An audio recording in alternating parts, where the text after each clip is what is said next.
Hello അസ്സലാമലൈക്കും. ചായം കുടിച്ച് പെരക്ക് വൈകുന്നേരം ഇങ്ങനെ ഇരിക്കുമ്പോൾ എടങ്ക് പോയാലോ എന്ന് തോന്നി. അങ്ങനെ നമ്മൾ നേരെ പോയത് ചിക്കിലിയോളേക്കാണ്. മഴമെല്ല ചാറിയും കൊണ്ടും ഉണ്ട്. ഞാനിവിടെ ഫസ്റ്റ് ടൈമാണ് വെള്ളമെല്ലാം നിറഞ്ഞിട്ട് കാണുന്നത്. എപ്പോൾ വരുമ്പോഴും ഇത് കാലി തന്നെ ഇരിക്കും. അങ്ങനെ അവിടുന്ന് കുറച്ച് ഫോട്ടോ ഒക്കെ ഉമ്മാൻ്റെയും സെലീൻ്റെയും പണ്ട് ഇവിടെ നിന്ന് എടുത്തൊരു ഫോട്ടോ ഉണ്ട്. ഞാൻ അവിടെ കൊടുക്കുക, അത് റീക്രിയേറ്റ് ആക്കുകയാണ്. പിന്നെ അവർക്ക് കുറേ കാര്യം കഴിഞ്ഞ് വന്ന് ഇനിയൊരുക്ക് റീക്രിയേറ്റ് ആക്കാൻ വേണ്ടിയിട്ട് കുറച്ച് ഫോട്ടോസ് എടുത്ത്.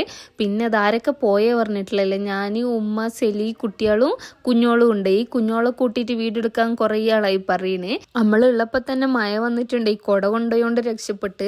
അവിടെ പിന്നെ സ്നാക്സ് ആയിട്ട് ജോളോ മാഗിയൊക്കെ തന്നെ ഉള്ളൂ. നമ്മൾ ഓരോ ജോളെല്ലാം മേടിച്ചിട്ട് നേരെ പോകുന്നത് മലബാർ ബൈറ്റ്സ് പറഞ്ഞിട്ട് ഇപ്പോൾ കുശാൽ നഗർ തുടങ്ങിയിട്ടുള്ള പുതിയൊരു ഷോപ്പിലേക്കാണ്. അവിടെ മെയിൻ എന്ന് പറഞ്ഞാൽ അവിൽ മിൽക്കും ചുറുമുറിയൊക്കെ തന്നെയാണ്. നമ്മൾ അതും പിന്നെ കല്ലുമ്മക്കായെല്ലാം മേടിച്ച് തിന്ന്. ഈ തണുത്ത സമയത്ത് തണുത്ത അവിൽ മിൽക്കും തിന്നിട്ട് കുടലക്കപ്പാടെ തണുത്തിട്ടുണ്ടായി. ഞാൻ തിന്നുന്നിടയിൽ ഒരു കേട് വന്ന കടല കിട്ടിയതിൻ്റെ എക്സ്പ്രഷനാണ്. പിന്നെ നമ്മളങ്ങനെ പെരക്കെത്തി തണുത്തപ്പോൾ ഉമ്മ കുട്ടികളെ സ്വെറ്ററെല്ലാം കയ്യുമിട്ടിട്ടിരിക്കുന്നുണ്ട്. അപ്പോൾ ഇൻഷാ അല്ലാഹ് നമുക്കിനി പുതിയ വീഡിയോ ആയിട്ട് കാണാം. ബൈ.